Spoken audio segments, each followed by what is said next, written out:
the difference between making a stock removal knife versus a hammered out knife, forged knife. So I'm going to be using the same size stock for both knives, and the stock that I started with was this piece of 1095, about 3/16 of an inch thick, 1.5 inches wide, and it's 12 inches long. So I already got the stock removal knife ready for heat treat. So it's been hand sanded to 220 grit finish, and it's ready for heat treat. And you can see how I utilized material that I had, to make this knife. So turned out pretty good. I think it's gonna be a pretty good Frontier chef's knife. But next, I'm gonna take this same piece of stock. We're gonna forge at a knife. We're kind of gonna look at the differences of what you can do forging a knife versus using stock removal, with a certain size piece of stock. So I'm gonna go ahead and get everything hot, bring it back over, and we'll get started. Stick around. All right, sometimes typically to save time, when I start off, I'll knock a corner off.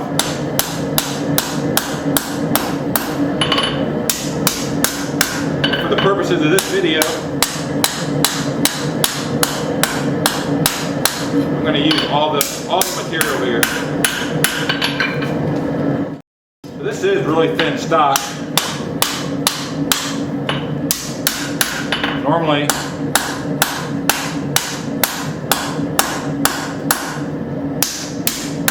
I wouldn't use this size stock.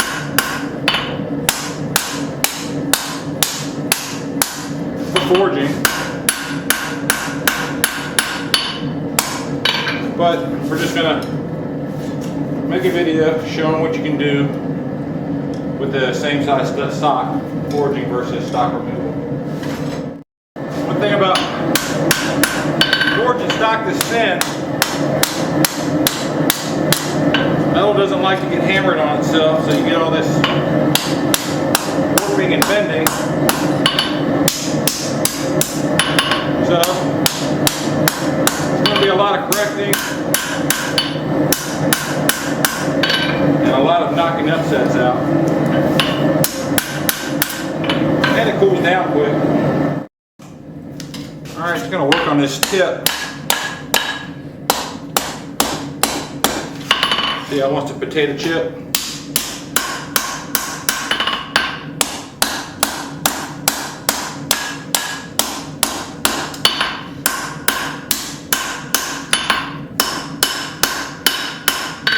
Yeah, like I said, I normally don't forge stock this thin, but for this video, we're going to give it a go.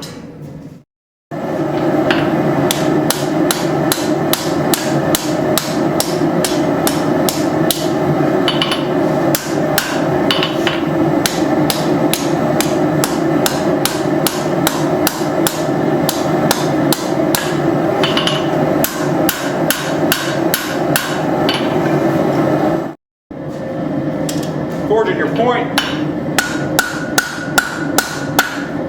Do some good work out on the horn too.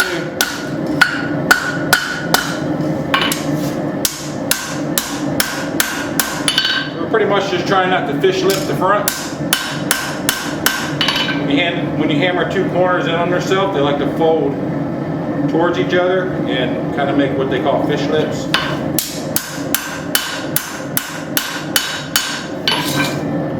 So that's pretty much what I'm going for. Kind of get a hook at the front, and then we're going to straighten that out. It's going to make a point.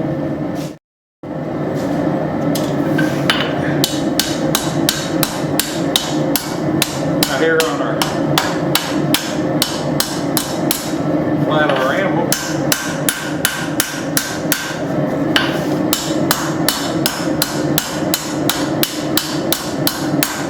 straighten that spine back out.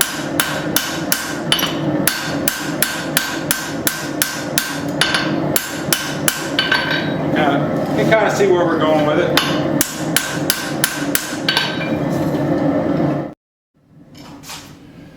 Alright, so it'll probably be pretty close to the end. Getting this tip in there.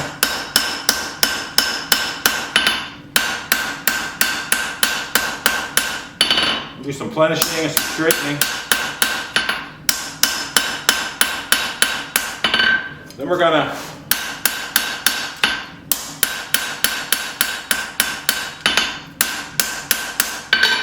turn it around and figure out where we want our handle to be. And I'm gonna put an isolation in for like a little choil. And then we're gonna start to figure out where the handle's gonna go. Not gonna be there's not gonna be a lot of beveling work on this because it's so thin, but we will hammer in some bevels. All right, so I marked my handle, and it's gonna give me about a 7.5 inch blade.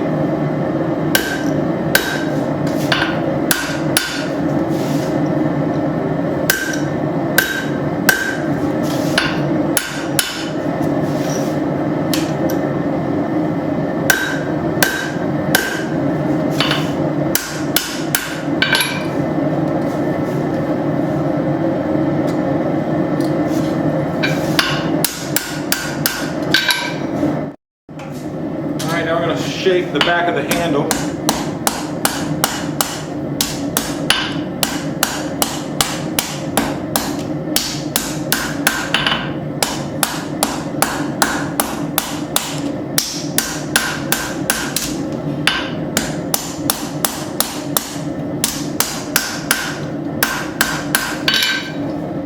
We're still kind of shaping the handle.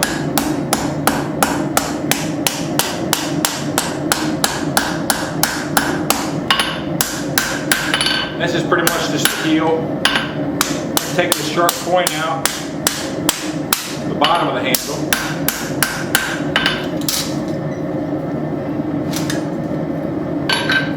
I'm going to start to set up for the front of the handle.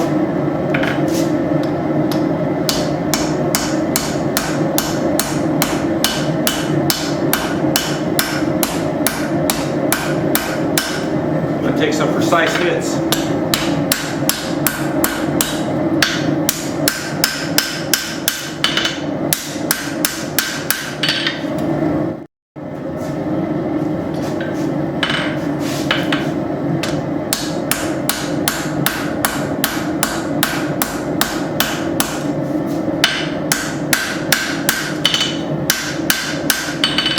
Upsets out of it.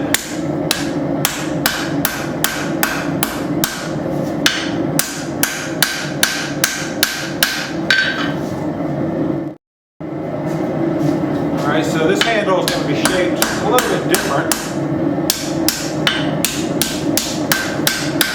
The only reason for that is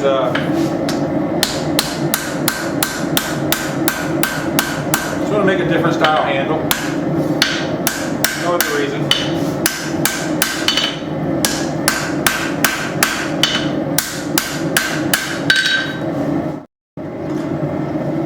Alright, so let's get back in here to the center of the handle a little bit. Got my rounding hammer now.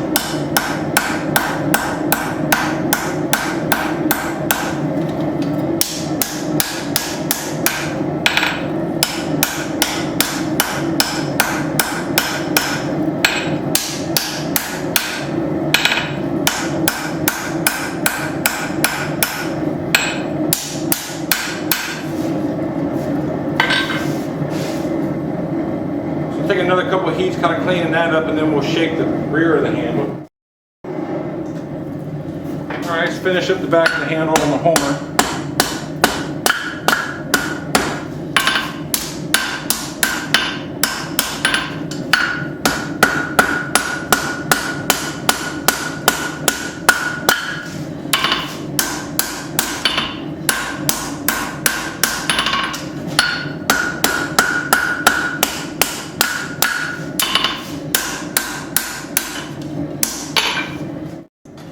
Alright, so I think well, in my opinion, I think we're already starting to see the advantages of the forging.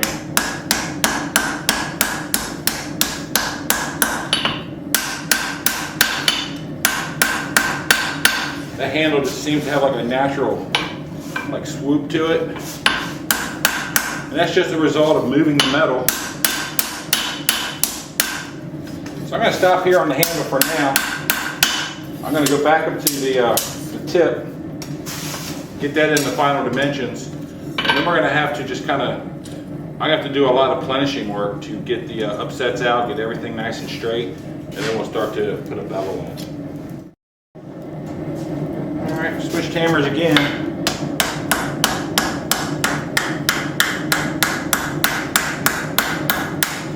My lighter finishing hammer. Seems to give me the best finish.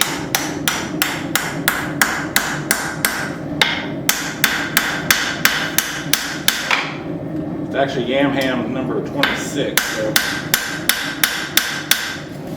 I actually found doing my heavier forging with the heavier hammer gets me there closer. Then I just use this to finish up the upsets.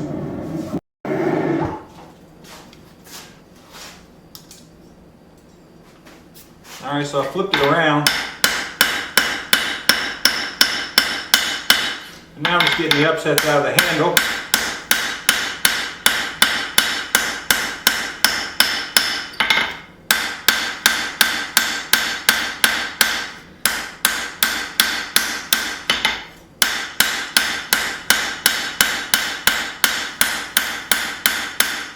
Well, we have a nice flat surface for getting the scales on there. So if you wanted to at this point, you could even hammer in a taper to the rear of the handle. Well, kind of like it is right there already.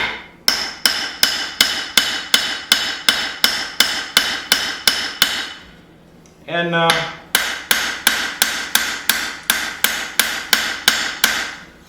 stretch the handle out a little bit. The surface, the angle can be tapered as long as it's flat. You won't have any gapping in your scales.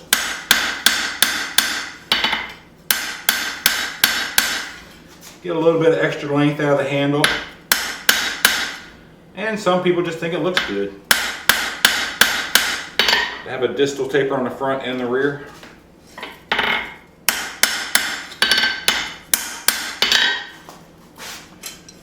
Matter of personal preference.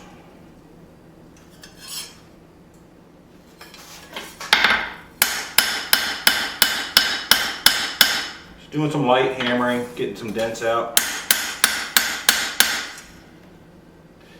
Alright, so now I'm going to flip it back around.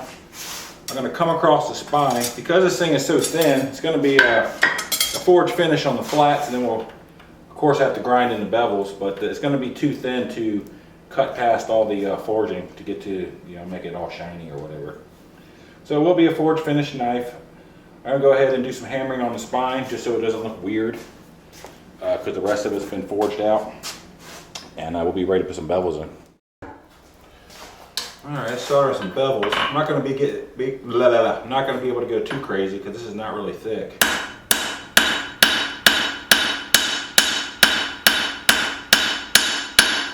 It's kind of just pretty much to make use of all the metal that I have here.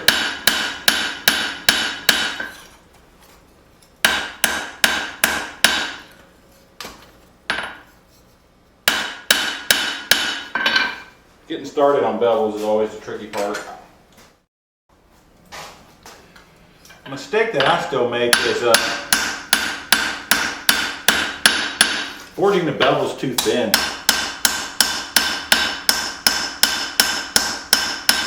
I always used to try to hang it off the corner, and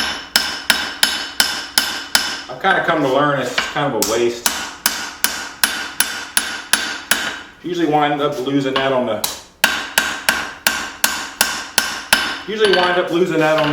grinding process. It's just too thin to survive heat treat.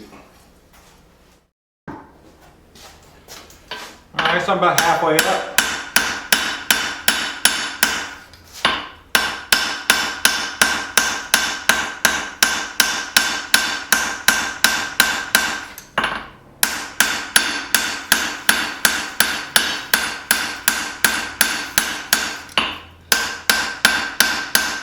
And this stock is really thin, so it's going pretty quick. So we'll get it back in for the heat. All right, so I am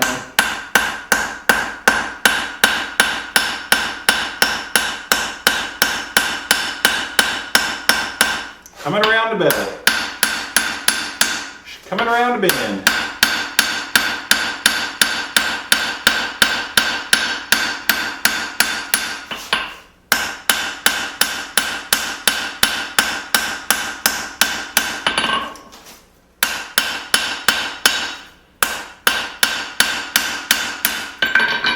A little bit darker there. We'll take another heat on the belly. And I don't think we're going to be able to go too much further. It's probably my last heat on the beveling.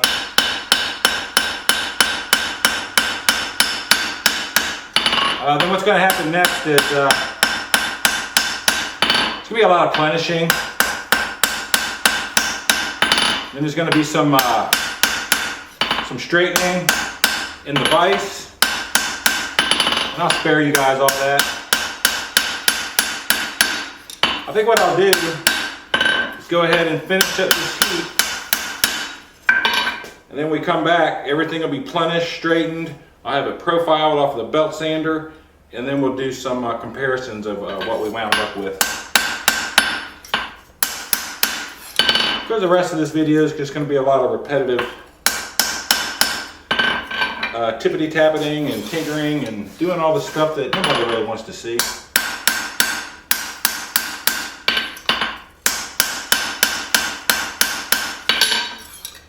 So where we're at so far, and when I bring you back, hopefully it'll be profiled and pretty nice, we hope. Oh, so I left something out. When I forge a blade, it gives me the opportunity to hammer my mark in it, so I guess that's a plus.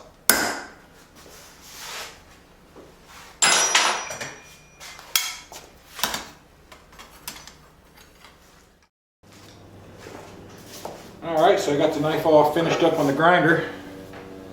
I was almost able to get a full flat grind out of it. I went ahead and stopped and left just a little bit of the forging at the top and back of the spine. This one's ready for heat treat. It's a medium grit Scotch Brite finish. Handle tang work's all done.